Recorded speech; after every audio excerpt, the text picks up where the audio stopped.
Hello friend, welcome to stock research centre.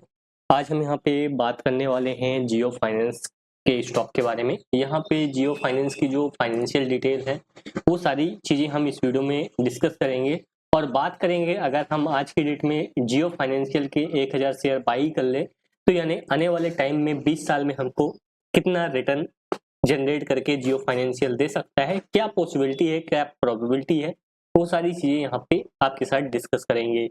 Video को आप like करिए। हमारा लाइक का जो टारगेट है 1000 लाइक का टारगेट है वो यहाँ पे आप कंप्लीट करिए और 1000 सब्सक्राइबर का भी टारगेट है क्योंकि हमारे 10,000 सब्सक्राइबर यहाँ पे कंप्लीट होने वाले हैं।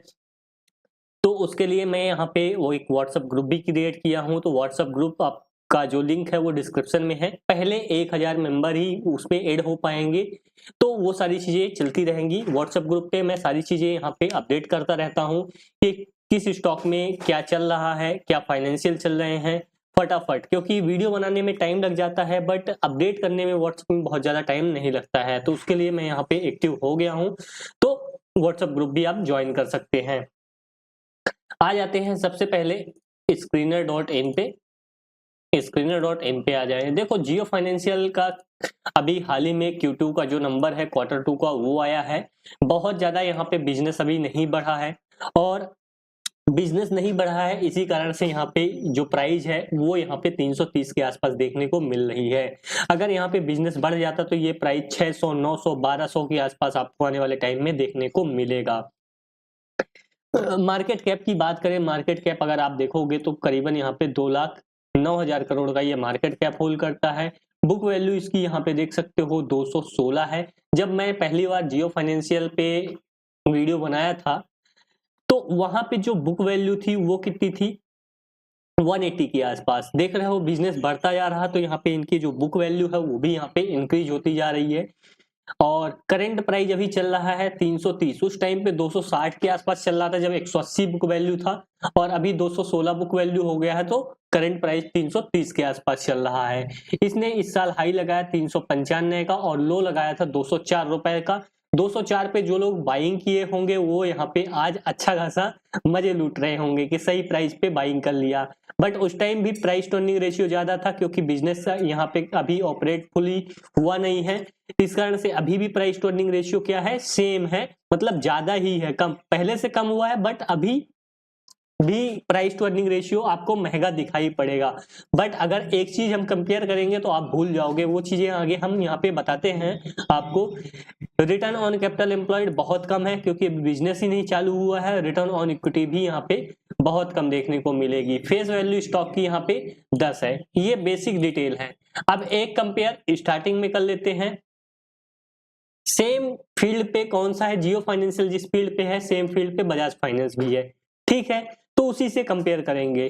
बुक वैल्यू अगर आप देखोगे, बुक वैल्यू इसकी कितनी है 216 और इसका यहाँ पे प्राइस कितना है 330, यानी 1.5 टाइम्स के बुक वैल्यू के मल्टीपल में है प्राइस, ठीक है। अब यही आ जाते हैं हम बजाज फाइनेंस में। यहाँ पे बुक वैल्यू कितनी है 1234 रुपए, प्राइस कितना है 6900। कैलकुलेटर ऑन कर लेते हैं तो आपको सही समझ में आएगा। कैलकुलेटर यहाँ पे बुक वैल्यू कितना है, प्राइस कितना है 6900 डिवाइडेड बाई 1234, 1234, गजब है। कितने के 5.59। बट इस साल का जो हाई बना था वो कितना था 7885। अगर इसी से डिवाइड करें 7885 डिवाइडेड बाई 1234, कितने के बुक वैल्यू पे है 6 टाइम के। अगर यहाँ पे 216 रुपए जियो का बुक वैल्यू है, 6 टाइम पे जाता है, जब बिजनेस ऑपरेट होने लगेगा तो 1296 रुपए के आसपास स्टॉक प्राइस ट्रेड होने लगेगा। समझ रहे हो, 1296 रुपए 6 टाइम्स होगा। तो आज की डेट में किस प्राइस पे चल रहा है 330, तो करीबन 4 टाइम्स का यहाँ पे क्लियर स्कोप तो यहाँ पे नजर आ रहा है जियो फाइनेंस में। जिन लोगों को चीजें समझ में आ रही हैं तो वो वीडियो को लाइक करेंगे, और जिन लोगों को नहीं आ रही है, डाउट है, कमेंट बॉक्स में कमेंट करके पूछिए, डाउट क्लियर हो तब लाइक करिएगा, ठीक है। तो यहाँ पे जियो फाइनेंस की आज की डेट में भी जो वैल्यू है बुक वैल्यू के हिसाब से, अगर बिजनेस पूरा फुली ऑपरेशन में आ जाता है, जितनी बजाज फाइनेंस की सेल है, जितना यहाँ पे बजाज फाइनेंस का प्रॉफिट है आज की डेट में अगर आ जाता है, तो जियो फाइनेंस ट्रेड होने लगेगा किस प्राइस पे? 1300 के प्राइस पे। अभी बिजनेस पूरी तरह से ऑपरेशन में नहीं आया है, इसी कारण से यहाँ पे क्या है, ये प्रीमियम मार्केट नहीं दिया है। चार्ट की बात करें, और एक चीज और, अगर बजाज फाइनेंस का प्रॉफिट देखो ईयर वाइज कितने का प्रॉफिट ये जनरेट करता है? 14,926 करोड़ का ट्रेलिंग 12 मंथ में। अगर माने 15,000 करोड़ का, तो अगर एक सेम यहाँ पे जियो फाइनेंशियल सर्विस भी 15,000 करोड़ का 2 साल बाद भी क्या करने लगती है, यहाँ पे प्रॉफिट शो करने लगती है, तो इसका प्राइस टू अर्निंग रेशियो जो अभी ज्यादा दिख रहा है, कितने का मार्केट कैप है? 2,10,000 करोड़ का। ठीक है, 2,10,000 करोड़ का डिवाइडेड बाई 15,000, तो यहाँ पे कितना आएगा? 14 के प्राइस टू अर्निंग रेशियो पे ट्रेड करने लगेगा। कि ये क्या ट्रेड कर रहा है 14 के? नहीं, 28 के मल्टीपल पे ट्रेड कर रहा है, यानी 3,000 के वैल्यूएशन पे स्टॉक आ जाएगा। 13,2600 के प्राइस पे ट्रेड होगा, तब इस प्राइस टू अर्निंग रेशियो पे मतलब जियो फाइनेंस कामकाज करेगा, जब इतना प्रॉफिट ये बजाज फाइनेंस के जैसे दिखाने लगेगा। तो अभी बहुत इसको बचा है जियो फाइनेंस में। और एक चीज और, ये तो हो गई 2 पॉइंट हमने कवर किया। तीसरा पॉइंट अगर हम बात करें यहाँ पे बैलेंस शीट की, बैलेंस शीट में जियो के पास कितना रिजर्व है? रिजर्व यहाँ पे देखो 1,30,000 करोड़ का। और यही बजाज फाइनेंस के पास कितना रिजर्व है वो भी देख लो बैलेंस शीट में, 76,000 करोड़ के आसपास। ऑलमोस्ट 1.8 टाइम्स यहाँ पे रिजर्व जियो फाइनेंशियल के पास ज्यादा है। तो जिसके पास ज्यादा पैसा है वो ज्यादा बिजनेस करेगा। तो बजाज फाइनेंस अगर 15,000 करोड़ प्रॉफिट साल में पोस्ट करता है, तो जियो की पॉसिबिलिटी होगी कि उससे ज्यादा भी दिखा सकता है प्रॉफिटेबिलिटी, तो प्राइस टू अर्निंग रेशियो और कम हो सकता है। तो ये चीजें आपको एनालाइज करना आना चाहिए। जब तक आप चीजें एनालाइज नहीं करोगे, तब तक यहाँ पे मार्केट में आप पैसा नहीं बना पाओगे। बात करें यहाँ पे क्वार्टर के रिजल्ट जो अभी आए हैं, अभी क्वार्टर के जो रिजल्ट आए हैं, लास्ट 5 क्वार्टर हम कंपेयर करते हैं, तो सेल्स जो है यहाँ पे 694 करोड़ हुई है। डिविडेंड यहाँ पे जियो को मिला है, इस कारण से यहाँ पे डिविडेंड के चक्कर में क्या हुआ है, जो प्रॉफिटेबिलिटी है वो यहाँ पे नेट प्रॉफिटेबिलिटी बढ़ गई है। बट बिजनेस धीरे धीरे ग्रो हो रहा है। ऑपरेटिंग प्रॉफिट की बात करें तो ऑपरेटिंग प्रॉफिट 553 करोड़ आया है, जबकि लास्ट क्वार्टर 344 करोड़ था और लास्ट ईयर के सेम क्वार्टर में 542। तो बहुत ज्यादा यहाँ पे चेंजेस नहीं हुए, बट सेल्स आना चालू हुई है। 608 की जगह यहाँ पे 694 करोड़ आना चालू हुई है। तो बिजनेस बढ़ रहा धीरे धीरे। मान लो 2 साल भी लग जाते हैं स्टेबल होने में जियो फाइनेंस को, आज की डेट से 2 साल भी लग जाते हैं, तो 2 साल में 4 टाइम्स पैसा होना आम बात, आम चीज नहीं है। तो वो चीजें यहाँ पे आपको देखना है। 3 times in 3 year Vivek sir की यहाँ पे स्ट्रेटजी काम कर जाएगी, बट आपको अच्छे से एनालाइज करना आना चाहिए। अदर इनकम की बात करें तो अदर इनकम में यहाँ पे डिविडेंड इनकम यहाँ पे इस क्वार्टर मिला है 226 करोड़ के आसपास, इसको जियो को। अब इसके बाद बात करें नेट प्रॉफिटेबिलिटी की, तो नेट प्रॉफिटेबिलिटी भी यहाँ पे 689 करोड़ आया है, जबकि लास्ट ईयर के सेम क्वार्टर में 668 करोड़ के आसपास आया। तो प्रॉफिट बढ़ रहे हैं, बट अभी बिजनेस चालू अच्छे से नहीं हुआ है। बैलेंस शीट स्ट्रांग है, ऐसा नहीं कि बैलेंस शीट स्ट्रांग नहीं है। बोरोइंग कंपनी के पास नहीं है, बोरोइंग भी कंपनी ये जैसे यहाँ पे देखोगे बजाज फाइनेंस के पास बोरोइंग है 3 लाख करोड़ की, तो ये भी यहाँ पे अपने कैपिटल के हिसाब से जितना इनके पास रिजर्व है उस हिसाब से लेगा, तो 3 लाख करोड़ की जगह 5 लाख करोड़ ये ले सकता है बोरोइंग उधार, और बिजनेस को अपना फैला सकता है। कैश फ्लो अभी यहाँ पे कुछ नहीं है।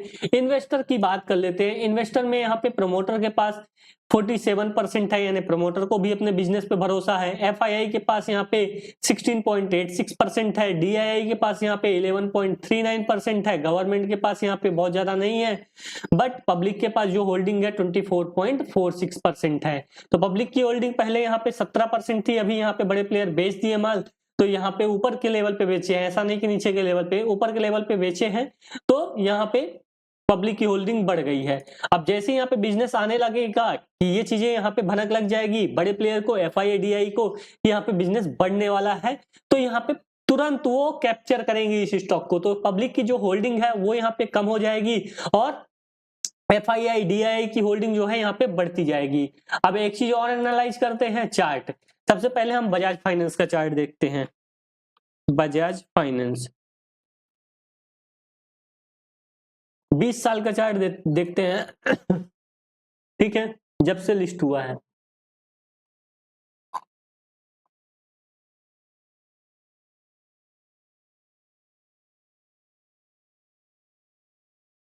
कब से लिस्ट हुआ है?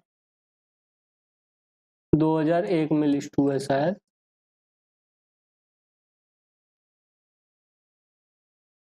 1996 में। देखो किस प्राइस पे लिस्ट हुआ था, करीबन 14 रुपए।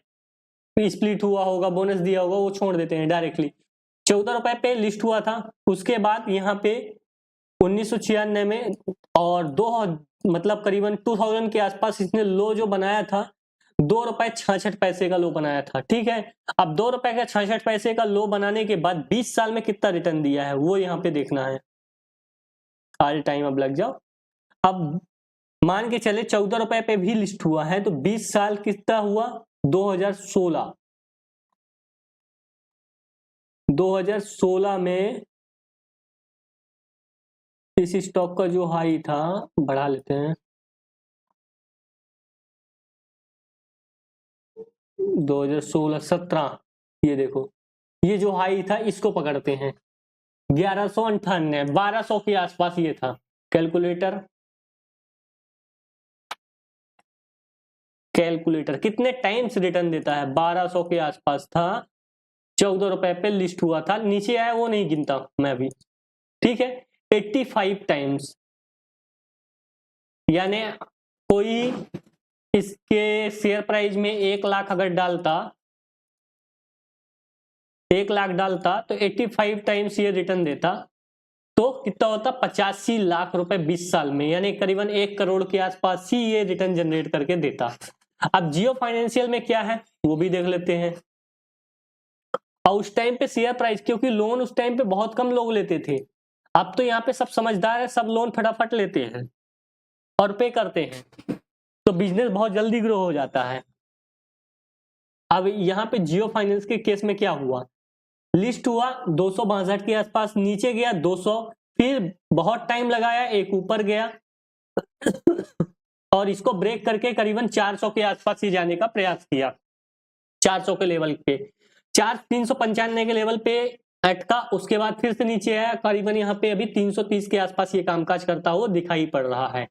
ठीक है, तो यहाँ पे जो बाइंग किए हैं 265 लेवल के आसपास जो बाइंग किए होंगे, 260 मान लो, तो 260 के आसपास जो बाइंग किए होंगे, अगर यही यहां से 2024 से 2044 तक अगर होल्ड करेंगे स्टॉक, तो सेम अगर ये रिटर्न देता है, अगर 1000 इसके बाइंग करते हैं शेयर, 1000 स्टॉक हम बाइंग कर लेते हैं, तभी कितने का होगा? 260, 2,60,000 का होगा, और सेम रिटर्न देता है 85, तो 2 करोड़ 21 लाख रुपए यहाँ पे आपके 20 साल बाद बनने वाले हैं। किसमें? जियो फाइनेंस में। पॉसिबिलिटी यही है कि अगर सेम बजाज फाइनेंस के जैसे रिटर्न दिया तो यहाँ पे 2 करोड़ 21 लाख रुपए बनेंगे। और अगर इसका यहाँ पे पीरियड हम कम कर देते हैं, पीरियड कम कर देते हैं, 20 साल की जगह हम अगर 10 साल मानते हैं, 1000 अभी शेयर बाई किए 260 रुपए के आसपास, यहां पे मैं बोल रहा हूं है, फिर यहाँ पे भी अभी एनालिसिस करेंगे क्या पॉसिबिलिटी है। अगर 10 साल में अगर हम बोले 30 टाइम्स भी रिटर्न दे देता है, तो 78 लाख रुपए आपके यहाँ पे जेब में होंगे। 10 साल की बात की मैं बात करता हूं, ठीक है। और अगर आज की डेट में 1000 शेयर बाई किए जाएं, कितना? 330 रुपए के आसपास, तो आपका इन्वेस्टमेंट होगा 3,30,000 के आसपास।